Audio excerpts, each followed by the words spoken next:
বিসমিল্লাহির রহমানির রহিম। প্রিয় দেশবাসী, আসসালামু আলাইকুম ওয়া রাহমাতুল্লাহি ওয়া বারাকাতুহু। পৃথিবীর যে প্রান্ত থেকে দেখছেন আপনাদের সবাইকে রমাদান করিম। আশা করি সবাই ভিডিওটি শেয়ার করে দ্রুত আমাদের সাথে সংযুক্ত হন। আমরা আজকের কথা বলবো গতকালকের চীন মৈত্রী সম্মেলন কেন্দ্রে ঐতিহাসিকভাবে সংগঠিত হয়ে গিয়েছে বাংলাদেশ জামাত ইসলামীর ইফতার মাহফিল। আমি ইফতার মাহফিলে ঘুরে এসে ইফতার মাহফিলের কিছু অভিজ্ঞতা আজকের আপনাদের সামনে শেয়ার করার চেষ্টা করছি। বাংলাদেশের ইতিহাসে বর্তমানে এই রমজানের মধ্যে আমার দেখা দৃষ্টিতে আমি যতগুলো ইফতার মাহফিলে গিয়েছি তার মধ্যে ওয়ান অফ দ্য বেস্ট এবং আপনি বলতে পারেন এক নাম্বার ইফতার মাহফিল গতকালকে সংগঠিত হয়েছে। যেই ইফতার মাহফিলের মূল প্রতিপাদ্য জায়গাটাই ছিল সকল দলের মানুষের অংশগ্রহণ। সকল নেতারা সেখানে উপস্থিত ছিলেন। বিভিন্ন দলের মধ্যে যারা আপনারা সমাজের বিভিন্ন বক্তব্যে শোনেন, একজন আরেকজনকে বিভিন্নভাবে কথা বলছে, প্রতি উত্তর দিচ্ছে, সেই সকল ব্যক্তিদের সমন্বয়েই সংগঠিত হয়েছে গতকালকের জামাত ইসলামের ইফতার মাহফিল। ইফতার মাহফিলটি এত বিশাল হওয়া সত্ত্বেও এত সুশৃঙ্খল ছিল, এত আদর্শের বহির্প্রকাশ ছিল, সেটা আমি আপনাদেরকে বুঝাতে পারবো না। সাধারণ মেহমান থেকে শুরু করে সর্বোচ্চ আমিরে জামাত পর্যন্ত তাদের সকলের অংশগ্রহণটা ছিল অত্যন্ত সুন্দর সুশৃঙ্খল মোতাবেক। এবং এই ইফতার মাহফিলে যারা অংশগ্রহণ করেছেন সকলেই একটি কথা বলতে বাধ্য হয়েছেন যে এত সুন্দর শৃঙ্খলবদ্ধ প্রোগ্রাম কিভাবে সম্ভব। আমি নিজে অবাক হয়েছি। তাদের পার্কিং লট থেকে শুরু করে ইফতার মাহফিলে ঢোকার অ্যারেঞ্জমেন্ট থেকে শুরু করে কে কোথায় বসবে, কে কিভাবে বসবে, কে কখন বসবে, এর সব কিছু ছিল একটা সৌন্দর্যতায় ভরপুর। সবচেয়ে অবাক করা কাণ্ড দেখেছি আমরা বিভিন্ন সভা সমাবেশগুলোতে গেলে, যেটা দেখতে পাই যে যেই দল করেন ওই দলের নেতারা সবার আগে গিয়ে বসে যান আর কর্মীরা গিয়ে ভলান্টিয়ার হয়।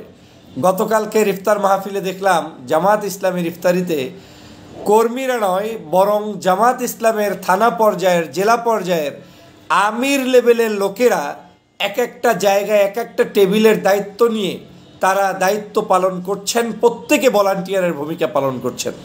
এবং আমি যদি ভুল না বলি তাহলে কেন্দ্রীয় আমিরে জামাত ডাক্তার শফিকুর রহমান তিনিও গতকালকের ভলান্টিয়ারের ভূমিকা পালন করেছেন। এটা একটি আদর্শবাদী রাজনীতির জন্য, আমাদের জন্য, প্রত্যেকের জন্য, যে আদর্শ তাদের চর্চা করবে কিংবা করবে না, সকলের জন্য রাজনৈতিক অঙ্গনে একটা শিক্ষার জায়গা তৈরি হয়েছে যে একটা দলের আমির আর একটা দলের একেবারে নিচের একজন সাধারণ কর্মী বা সমর্থক পর্যন্ত, ইভেন আমি দেখেছি কর্মী সমর্থকরা বরং টেবিলে বসা কিন্তু দায়িত্বশীল যারা বড় পর্যায়ের তারা দায়িত্ব পালন করছেন। ডাক্তার শফিকুর রহমান সাহেবকে দেখলাম, আমি যখন পুছলাম তখন তিনি দোতলায় ছিলেন, দেখা করলাম, কোলাকুলি করলাম, কিন্তু নিচে একটু পরেই চলে গিয়ে সকল মেহমানদেরকে তিনি ওয়েলকাম জানাচ্ছেন। অথচ ওখানে কিন্তু মেহমানদের ওয়েলকাম জানানোর টিম ছিল। এটা আমার খুবই ভালো লেগেছে যে একজন আমির তিনি সকল মানুষদেরকে সেখান থেকে টেনে এনে ভিতরে ঢুকিয়ে তারপরে বসানোর ব্যবস্থা করছেন। প্রত্যেকের টেবিলে গিয়ে গিয়ে গিয়ে গিয়ে সংবাদ নিচ্ছেন, খবর নিচ্ছেন এবং তিনি সকল রাজনীতিবিদদের সাথে কুশল বিনিময় করছেন। গতকালকের ইফতার মাহফিলের চুম্বক পয়েন্ট ছিল যারা অনলাইনে অফলাইনে বাকযুদ্ধে জড়িয়ে যায়, অনৈক্য তৈরিতে খুব বেশি এক্সপার্ট, তাদের জন্য শিক্ষার জায়গা হচ্ছে বাংলাদেশ জাতীয়তাবাদী দলের সিনিয়র নেতা, স্থায়ী কমিটির মেম্বার, এরপরে সাবেক মন্ত্রী মেয়র জনাব মির্জা আব্বাস সাহেবের একই টেবিলে বিএনপির মির্জা আব্বাস সাহেব জামাতের আমিরের সাথে একত্রে বসে ইফতার করেছেন এবং তিনি সেখানে অনেকক্ষণ ছিলেন, একেবারে শেষ করে তারপরে গিয়েছেন। এটা রাজনৈতিক শিষ্টাচার। বাংলাদেশের সকল ঘরানার রাজনৈতিক দলের নেতারা উপস্থিত ছিলেন সেখানে। যারা ফ্যাসিবাদ বিরোধী আন্দোলনের সাথে সম্পৃক্ত ম্যাক্সিমাম সেই সকল রাজনৈতিক দলের নেতারাই সেখানে উপস্থিত ছিলেন এবং ইসলামপন্থী প্রায় সকল দল, চরমনার পীর সাহেবের দলের, চরমনার পীর সাহেবের আপন ভাই উপস্থিত ছিলেন, তাদের পার্টির মহাসচিব, বিভিন্ন অঙ্গের প্রায়, আমি তাদের সবাইকে হয়তো চিনি না, প্রায় ৫-৭ জন তাদের পরিচিত মুখদেরকে আমি সেখানে উপস্থিত দেখতে পেয়েছি। এভাবে করে সকল অঙ্গনের মানুষকে গতকালকের উপস্থিত দেখেছি, নতুন ছাত্রদের রাজনৈতিক সংগঠনের নেতাদেরকে দেখেছি, গণ অধিকার পরিষদকে দেখেছি, এর বাহিরে অন্য অন্য অনেক রাজনৈতিক দল, আমি ইসলামিক অনেক রাজনৈতিক দলের ছোট ছোট রাজনৈতিক দলের নামও হয়তো আমার এখন আসছে না, কিন্তু তারা উপস্থিত ছিলেন। এটা একটি শিক্ষা, এটা একটি জায়গা যে আমি এই আন্দোলনই গত 16 বছর করেছি। আমাদের আদর্শিক দ্বন্দ্ব থাকবে, আমাদের মতের ভিন্নতা থাকবে, কিন্তু আমার ছেলের বিবাহে, মেয়ের বিবাহে, সামাজিক অনুষ্ঠানগুলোতে, ধর্মীয় অনুষ্ঠানগুলোতে একে অপরে যখন বসা শিখবেন, তখন নিজেদের মধ্যে দূরত্ব দূর হবে এবং সবাই সবাইকে কাছে টানার চেষ্টা করবে। অনেকেই ভেবেছিলেন মনে হয় জামাতের কালকের প্রোগ্রামে বিএনপি বন্ধ হয় কিনা আসা, অনেকেই আমাকে জিজ্ঞেস করেছেন। আমি হলফ করে বলেছিলাম না, এই রাজনীতির পরিবর্তন হয়ে গিয়েছে বাংলাদেশে।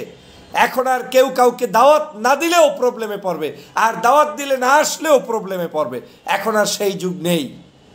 এখন অনলাইন আপনাকে সিদ্ধান্ত জানিয়ে দিবে আপনি কেমন মানুষ, আপনার উদারতা কোথায়, আপনি কতটুকু সফট কর্নার। আপনি যদি নিজে নিজে গোঁড়ামি করেন, আপনাকে কেউ অ্যাকসেপ্ট করবে না। অতএব সেই সুন্দরতম একটি পরিবেশে গতকালকের ইফতার দেখতে পেলাম জামাত ইসলামের। তাদের প্রত্যেকটি পরিবেশনা কত সুন্দর, এত হাজার হাজার মানুষ। আমার তো মনে হয় কত হাজার মানুষ আমার ধারণায় নেই, কিন্তু এত মানুষ, সে মানুষগুলোকে তারা সুশৃঙ্খলভাবে ইফতার পৌঁছে দিয়েছে, কোনো হুর হাঙ্গামা নেই। এই আয়োজনটা আমি নিজে শেখার জন্য গিয়েছি এবং আমি এখান থেকে শিখছি। এই ভালো শিক্ষাটাকে আজকের লাইভ করে আপনাদের মাঝে পৌঁছে দিতে চাই বিধায়ী আজকের আপনাদের সামনে উপস্থিত হয়েছি। প্রিয় বন্ধুরা আমার, আমাদের বাংলাদেশকে যদি এগিয়ে নিয়ে যেতে হয় তাহলে ঐক্যের বিকল্প নাই, জাতীয় ঐক্যের বিকল্প নাই। আমাদের মধ্যে মতের দ্বন্দ্বতা থাকবে, ভিন্ন ভিন্ন আদর্শের চিন্তা থাকবে। আমি একটি দল করি, কিন্তু আমার এই দলের মধ্যে আমি ভিন্ন চিন্তা লালন করি। এটাই সৌন্দর্যতা, এটাই ডেমোক্রেসি, এটাই হওয়া উচিত। আপনি একটি দল করেন, আপনার মধ্যে সৌন্দর্যতা তখনই ফুটে উঠবে যে দলের গণ্ডির বাহিরে গিয়েও আপনি ভিন্ন মানুষের সাথে বসতে পারেন, চলতে পারেন, খেতে পারেন। এটা একটি বড় গুণ যেটা আমাদের সকলের অর্জন করা দরকার। আমি এই বছর সর্বপ্রথম দেখলাম বাংলাদেশের রাজনৈতিক শিষ্টাচারের অনেক পরিবর্তন হয়েছে। এটা কিন্তু জুলাই বিপ্লবের একটা শিক্ষা আমরা নিতে পারি। আমি জামাত ইসলামের সেই প্রোগ্রামে আলেম ওলামাকে দেখেছি, ইসলাম প্রিয় বিভিন্ন স্কলারদেরকে দেখেছি। বড় বড় স্কলার চুপচাপ এসে এখানে অনুষ্ঠানে অংশগ্রহণ করেছেন। বড় বড় ব্যক্তিত্ব চুপচাপ সেখানে এসে অংশগ্রহণ করেছেন। কারো কোনো আয়েব নাই, কি কওমি, কি আলিয়া, বড় বড় সকল বিখ্যাত ব্যক্তিরা সেখানে উপস্থিত ছিলেন। আপনারা নেজামে ইসলাম পার্টির নাম শুনেছেন, সেই পার্টির খেলাফত আন্দোলন, মজলিস, বিভিন্ন সংগঠনের নেতারা সেখানে উপস্থিত ছিলেন। তারপরে আল্লামা মামুনুল হক সাহেব সেখানে উপস্থিত ছিলেন। আমি কতজনেরই নাম বলবো। বাংলাদেশের সর্বস্তরের রাজনৈতিক নেতাকর্মীরা সেই জায়গায় উপস্থিত ছিলেন এবং এটা একটি ঐক্যের বন্ধন তৈরির একটি জায়গা তৈরি হয়েছে। বাংলাদেশ জমিয়াতুল মোদারিসিন নাম শুনেছেন আপনারা, যেই মোদারিসিন নিয়ে অনেকে অনেক কথা বলেন। সেই মোদারিসিনের ইনকিলাব পত্রিকার যে মরহুম মাওলানা এম এ মান্নান সাহেবের সন্তান জনাব এম এ বাহাউদ্দিন সাহেবও গতকালকের উপস্থিত হয়েছিলেন। আমি নিজে দেখেছি এবং অবাকও হয়েছি। অনেকেই অনেক জায়গায় এই যে একটা ঐক্যের বন্ধন তৈরি হয়েছে, এটা আসলে জানতে চাই, এটা আসলে শিখতে চাই, এটা আসলে চর্চা করতে চাই। আমি বাহাউদ্দিন সাহেবকেও ধন্যবাদ জানাই যে আপনি নিশ্চয়ই জামাত ইসলামের আদর্শের কোনো ব্যক্তি নয়, কিন্তু আপনি নিশ্চয়ই আপনাকে দাওয়াত যেভাবে দিয়েছে এবং সেটা অ্যাকসেপ্ট করে আপনি যে উপস্থিত হয়েছেন, এবং আপনাদের ভূমিকা যদি এ ধরনের ইসলামপন্থী নাগরিকদের পক্ষে দল মতের ঊর্ধ্বে উঠে সবসময় সমর্থন থাকে, তাতে আপনাদের সম্মান বৃদ্ধি পাওয়া ছাড়া কোনোদিনই ক্ষতি হবে না। আমাদের এই দূরত্ব তৈরি হওয়া থেকে দূরে থাকতে হবে। সম্পর্ক তৈরির জন্য একে অপরের কাছে ভিড়তে হবে। পীর মাশায়েখদের প্রোগ্রামগুলোতে জামাত সহ, ইসলামী আন্দোলন সহ ডানপন্থী সকল রাজনীতিবিদদের যাওয়া উচিত। তাবলিগের প্রোগ্রামগুলোতে সকলের যাওয়া উচিত। আবার তাবলিগের ভাইদেরকে, পীর মাশায়েখদেরকে এই ইসলামপন্থী মানুষদের কাছে আসা উচিত, দলগুলোর কাছে আসা উচিত। কেন আসবেন না? কি মতাদর্শগত দৈন্যতা, কি সমস্যা আমাদের থাকতে পারে। বাংলাদেশে যদি রাজনৈতিক দল থাকতে পারে, আমরা কেউ না কেউ বিএনপি করি, আওয়ামী লীগ করি, অন্য আরও তো দল করি। তা যদি সব করে সবার সাথে চলা আমার জন্য জায়েজ হয়, আমি মনে করি বাংলাদেশের প্রত্যেকটি ইসলামিক অর্গানাইজেশনগুলোতে আপনাদের যাওয়া এটা আপনাদের জন্য হালালই না, বরং আপনি আরও ভালো কাজ করলেন বলে আমি মনে করি। অতএব আপনাদের যাওয়া উচিত, দূরত্ব দূর হয়। আমি বাংলাদেশের সকল ধর্মীয় অঙ্গ সংগঠনগুলোর সাথে ওতপ্রোতভাবে জড়িত, যাই গিয়ে গিয়ে শিখলাম এবং গিয়ে গিয়ে আমার মেসেজও পৌঁছানোর চেষ্টা করলাম। ঐক্য করতে টাকা লাগে না, মিশতে টাকা লাগে না। আমি চরমোনায় গিয়েছি, সারসিডে গিয়েছি, ঝালকাঠির নেসরাবাদ কায়েদ শাহ হুজুরের দরবারে গিয়েছি, বাংলাদেশের ঐতিহ্যবাহী সকল বড় বড় দরবার শরীফে গিয়েছি। আমি ইসলামী আন্দোলনের প্রোগ্রামকে প্যাট্রোনাইজ করি, আমি জামাত ইসলাম শিবিরের প্রোগ্রামকে প্যাট্রোনাইজ করি। ক্ষতির কি আছে? ধর্মীয় মূল্যবোধের মানুষগুলোর সাথে আপনাকে থাকতে হবে। আমি তাবলিগ জামাতের কার্যক্রমগুলোকেও পছন্দ করি। এই ছোট্ট একটি দেশে আমাদের মধ্যে অনৈক্য রেখে এই দেশকে এগিয়ে নিয়ে যেতে পারবেন না। আপনাকে এই মন্দের ভালোর মধ্যে আপনাকে এই দেশটাকে চালাতে হবে এবং এই দেশকে এগিয়ে নিয়ে যাওয়ার জন্য আপনাকে আপনার প্রচেষ্টা অব্যাহত রাখতে হবে। আমাদের কাদা ছড়াছড়ি বন্ধ করতে হবে, আমাদের একে অপরের মধ্যে সৌহার্দ্যপূর্ণ সম্পর্ক বৃদ্ধি করতে হবে।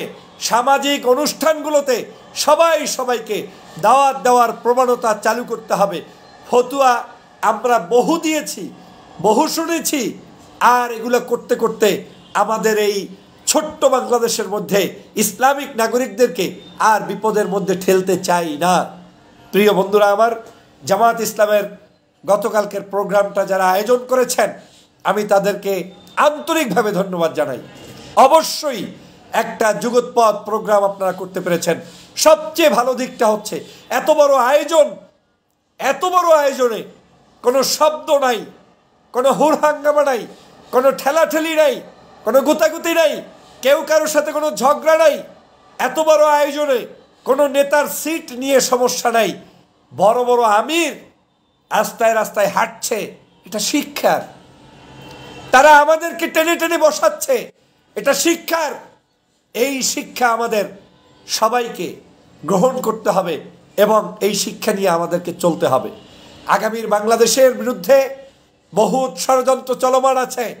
আমি এখনো মনে করি না যে আমরা অনৈক্য সৃষ্টি করে দেশকে এগিয়ে নিতে যেতে পারবো, মোটেও না।